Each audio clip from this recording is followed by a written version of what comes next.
All right, all right, all right, all right. Shalom, shalom, and shalom, Sister Deborah. Coming this early morning with a short message. Okay. And I'm just gonna do a little talking, but I'm gonna give pretty much I ain't gonna even say it's a testimony, but I'm blessed to be blessed.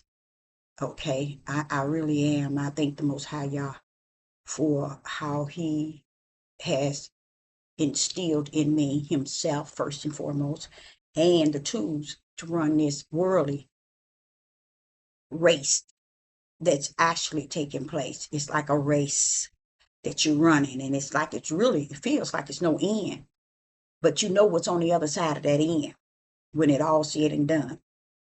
But I want to say to you all, I think I spoke to you all, maybe did a couple of videos lately regarding what the New Year's, as the world called New Year's, the days to come is going to bring. It's going to bring a lot of death.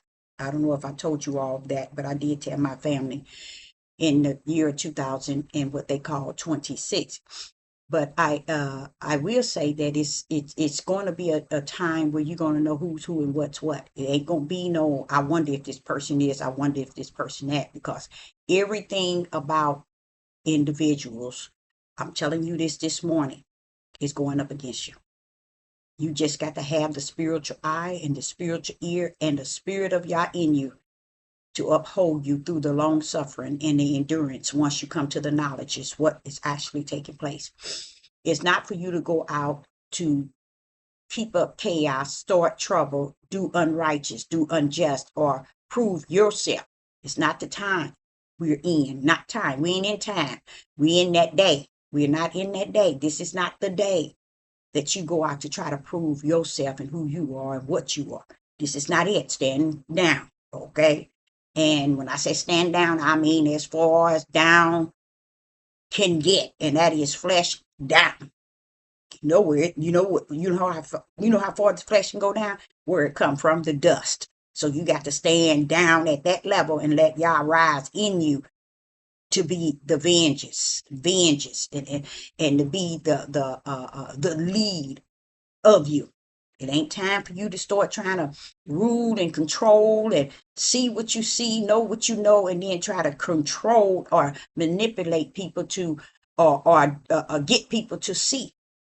You can't get people to see. It's over. You can't get people to hear. It's over. All this time I've been saying it's over, and guess what? I think I'm only saying it to myself. Because I think that people might speak it, but I don't think people believe it. But it really is. It's over. I mean, and if you understood and understand what over mean, it'll support you. It'll help you understand to see these things here. It's over. That's why they're doing it. That's why people are doing the things that they're doing. They're acting the way that they're acting. They're feeling the way that they're feeling. They're conducting themselves the way that they're conducting themselves because it is over.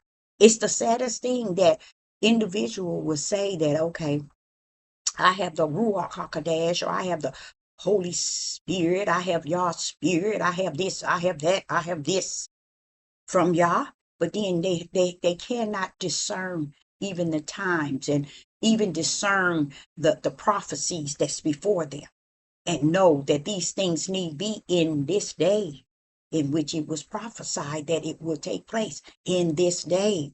Sister Deborah got something to share with you all, and it's a little bit of my own private business. But you know what? To me, ain't no business. You see, it's you can either be it can't even be a testimony to someone. Yes, it can. I think this can be a testimony to you, kind of bouncing off of what I was saying to you in a couple of videos. And it's been lately, like on the 28th, maybe the 29th, and the 30th. I brought out videos explaining to you all about what it's about to really kind of take place in this day and time, and how people are going to reveal themselves and show themselves to a way you're not going to be able to turn and say, okay, now maybe I just me. A lot of times, people that fall under spirit and truth and the light, we tend to blame ourselves for the issues of the world. I know y'all might not know that, but you do. I mean, I do. So, I tend to blame myself because the way people conduct themselves, the way people are. I even blame myself for Judah. It's forever y'all telling me, Deborah, these things need to be. These people's like this, baby. Before you was even born, they were like this. This is who they are from the kingdom, baby. So, the spirit of the Most High that lives in me constantly comforting me. And I like that with the thoughts that I have in the flesh regarding me being the fault of where people really at. And I know a lot of you all might say, well, I ain't never felt that. Oh, you know why? You got a lot of self-centered me. You're not an empath. An empath can feel people and try to deal with people at the level where they feel them. Okay. And most of the time it's sympathy and caring and I can say loving from the standpoint of what the world call love. But I come to tell y'all, it is a battle. It is a battle inside of a battle.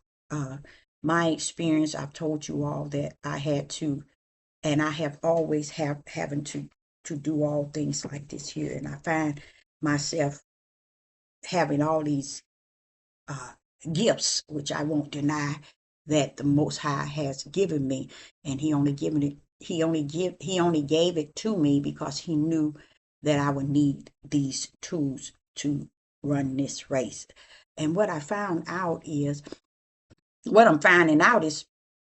lot of times I'll be speaking, and a lot of times I'll be coming from a place uh not of flesh, and I'll be bringing things out, and then seeing it come to to the forefront, and I'm watching it in the natural, that which was spoken to me in the spirit, and I'm like, wow, it's amazing. I wonder, is anybody feeling this? I wonder if anybody experiencing this. So let me get to my topic so I can run to the emergency room at ICU.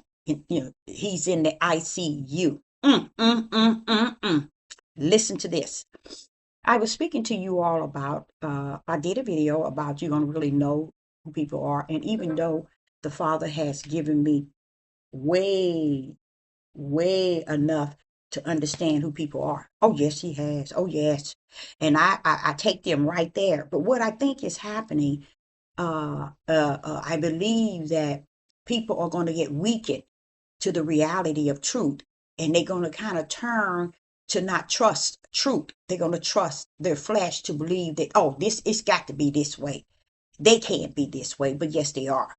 Um, I explained to you I was going over to that house to do the house because my son had gotten involved with this one lady, and he went to stay with her. And when he came back, he brought bed bugs with him, and it wasn't at first. I don't know what it was at first because I never knew that it was there until about a week and a half.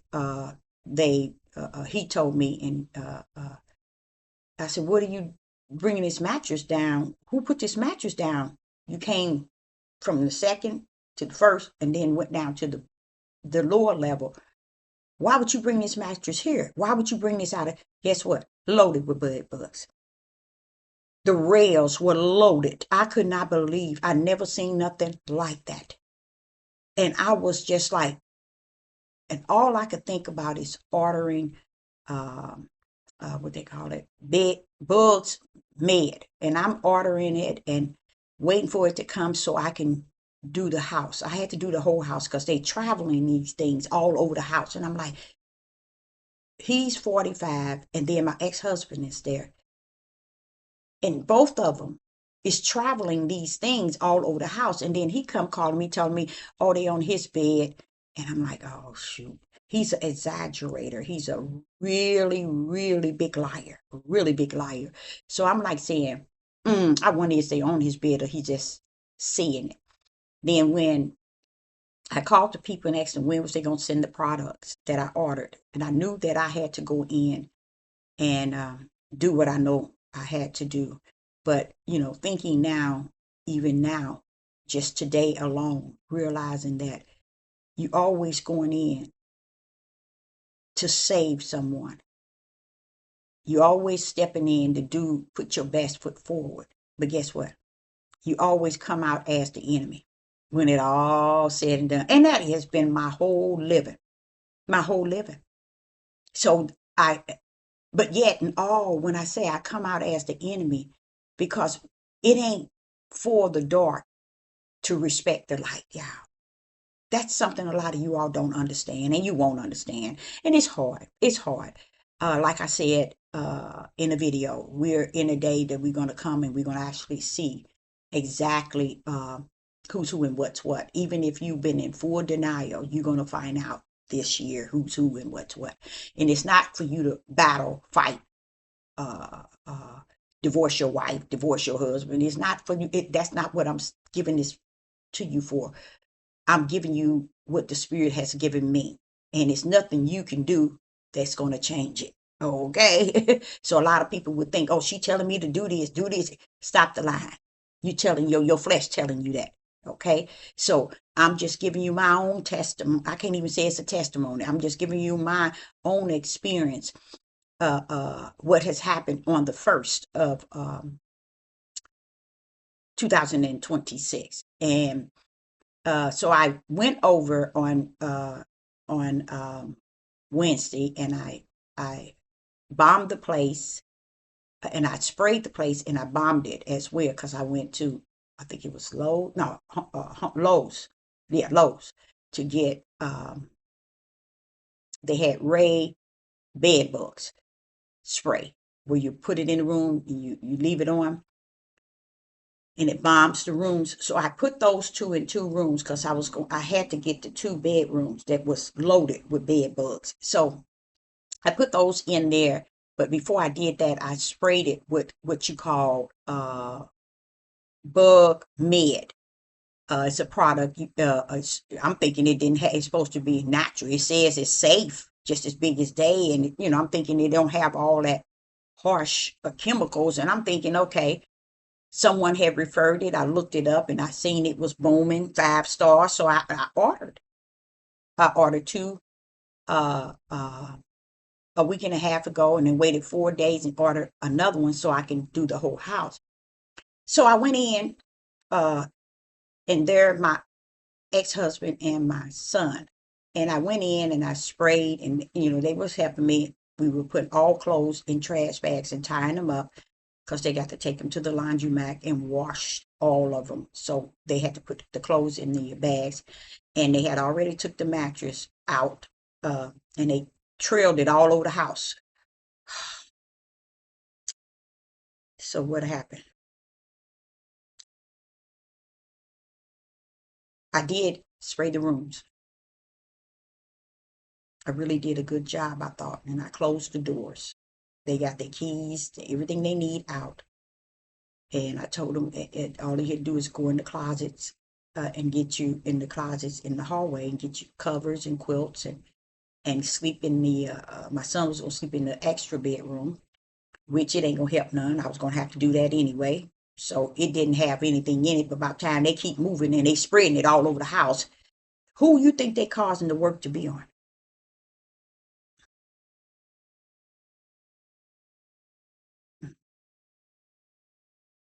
Mm-hmm.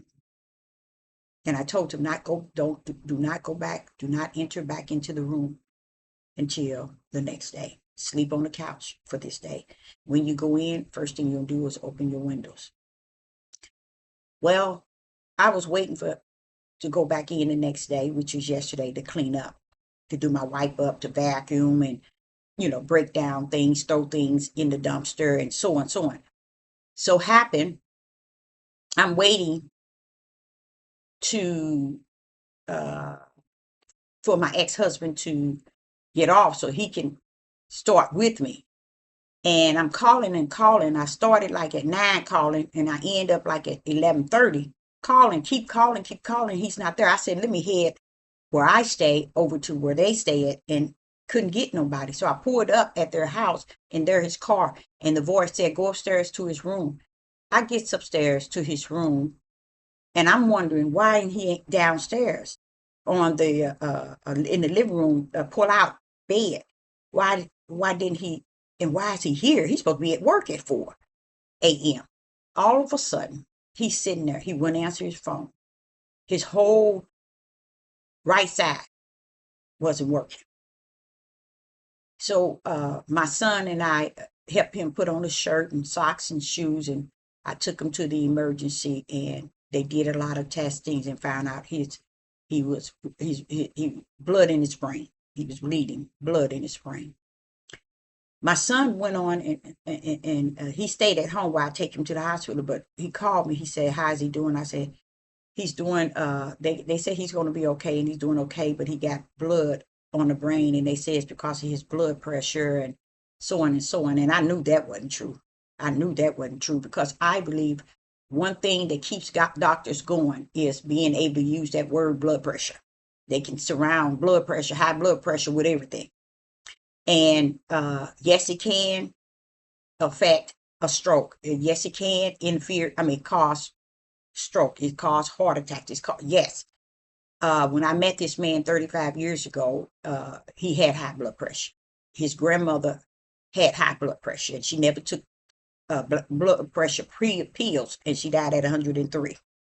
103. I know because she was living with me, and they were talking about she was living with me in her last year of living. I didn't get her until that last year before she passed away, but she wasn't on blood pressure pills, and they didn't show her on blood pressure pills, but her record showed she had high blood pressure.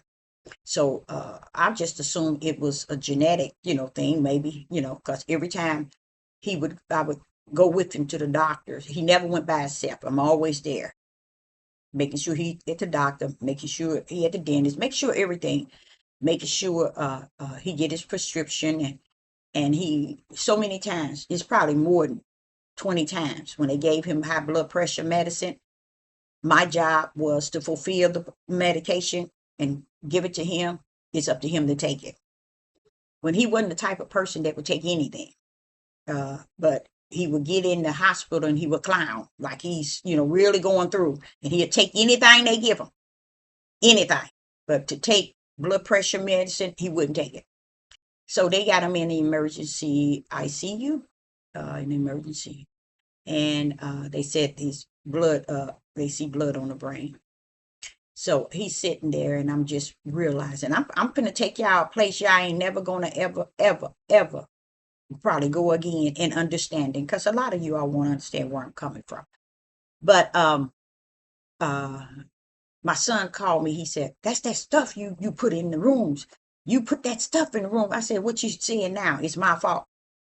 They say it's bleeding in the brain. He said, "Oh." So this morning when I was in prayer, just glorifying the Father, just thanking him and telling him how I can't do it without him. I can't live, I can't survive without him. I can't, Father. And then it came back to my remembrance, my son saying, "That's that stuff you put in the room." Then I keyed it up, and guess what? It was the chemicals that I put in the room, the spray that I ordered. But guess what? When my son says that's that chemicals you put in his room and you put in our room. But this is what my son said. "And mama, guess what? You told him not to sleep in the room. He slept in it. He went when you left. He went up in that room and stayed all night." You see, that's that part that has fought against me uh all the time. He wasn't a person that raised his voice at me. He has never, in all the years I've ever known him, 35 years, he never raised his voice. He never cursed at me. He never yelled at me. He never um did anything like that. But I'm gonna tell you something. You can have something in your household, you have no idea what it is. And I'm just so grateful that Father had given me the spirit to try the spirit by the spirit and to use the discerning spirit, because I realize you can be in a house with somebody for 30 years, and no matter, or you can know somebody, or you can be in them for 10 years thinking you know them from A to Z. It ain't nothing like the Ruach telling you who they are. And what the Father had did with me, how he told me who I was married to, is he allowed me to see his nakedness. That means everything about this person. He allowed me to see his nakedness. So in that, I wasn't supposed to use it against him. And that is something that the Father constant remind me, never use what I allow you to see against him. But what I also had seen throughout time is that there was nothing there that was working with me. You see, it was all the time I felt it was against me.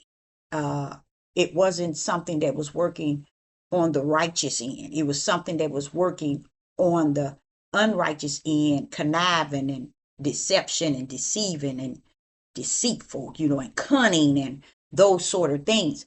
So when I think about how he went up in that room and he did that, that made me look like I was the bad one. That's the first thing my oldest son said. It's that stuff you put up in the room. You closed the door and you told us not to go in it. But mama, you didn't know he went up there anyway and stayed all night with the door closed. Now, this morning, I have to go to the ICU and explain to them really why he has the bleeding, because that chemical caused strokes and bleeding of the brain if you are in it and you inhaling it. And that's what's going on. You see, but look who looks like the fault. The one is coming to clean up their house and get it in order like I've done all the 35 years, you see. And here it is. He did what I asked him not to all the time. I never told you, I don't know if you all heard that I was in Texas with my son, and we all went down to Texas, and it was on a December 23rd. We stayed to 26th. We headed back on the 26th. And yes, my son celebrate Christmas and he wanted his whole family down, but his dad didn't want to come because he said he wasn't feeling good. And I had already told him, the agreement is this: we will not enter into the hospital if we think or feel sick, as if it's what they say, COVID. We're not going to enter in the hospital. So what he did is, the day that we headed back, 3 hours before we head back, he called the ambulance and had them to take him to the hospital. We get there, he wasn't there. And we called the hospital and we found out that he had been brought in 3 hours prior to us returning. Why did he wait till the day we returned? Because he didn't want to go back to the job, because he had a fallout with a couple of young men and he had to fight them, and they said it was going to get him. So instead of him just resigning, he figured he had to go into the hospital. But when he went in there, he had no idea the scheme was, just during COVID, for them to keep people in where you can't get, they start loading you with these different medications. So I went to my files. I wrote out everything that I heard from a medical doctor regarding COVID. And he was also once a science. He was also in the science part. And he's a doctor. And he said that chemicals that they're giving to people is shutting their organs down. And this is how the people are dying. It ain't that they dying from anything called COVID. It's the medicine they giving them to shut their systems, their organs down. So I had it all wrote down, and I began at that night. I called and I told him I wanted to speak to the doctor, and I mean ASAP. And the doctor was asking me who was I. I said, go ask him I'm going to be his power attorney while he's in that facility. And right now, you must pull every medication that you all have through his IV and by mouth. No more medication. I typed up the letter that I also had on file that was told that we are to take to the hospital. I went that early that morning around about 9 o'clock when my bank opened, and had it notarized, took it to the hospital, and they were waiting for me. Not the doctors, but his nurse said, they said he was going to bring the file and that we took him off. They did. They took him off instant. And at that moment, he was in there and they was shutting his system down just that quick. And he's sitting there, and I said, but what was our agreement? So it was always, even though he never did anything to me, it's just the cunning and the deception and the deceitful, and always he used every, say for instance, if I got a laptop, and if I wasn't at home, he get on the laptop wouldn't work after he get on it. If I bought me a sewing machine, to learn how to sew, next thing you know, he might pick it up or touch anything. He was always, everything I ever bought for myself, it was always broken. He broke it every time. It's in his hands, and destroyed it. So it was always there, and I always seeked to find out what is it that it. And see, you people think that when they get married, they know everything. Or I'm in love. They follow in their flesh. That's it. You're not following your heart. You're following your flesh.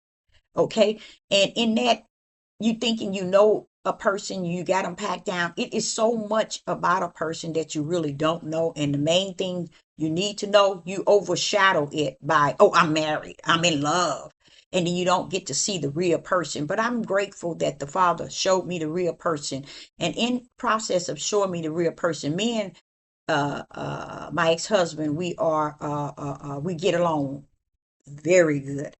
But the idea that he went into that room after I asked him not to is how he does things. And it always come out bad for him when he do things I explain to him why not to. He does it, and it always turn out like this. I'm serious. So now he's in ICU. Now I got to go, and I have to, first I'm going to the social worker and tell her that I want to speak to whoever that individual were that was talking to him. I need to find out so I can get the okay from my ex-husband to be his overseer while he's there. And I'm going to file a complaint. I'm going to the court, and I'm going to file a complaint that the young man came into the room, and he looks like one of those those fake ones. And he was asking him to sign something for uh, uh,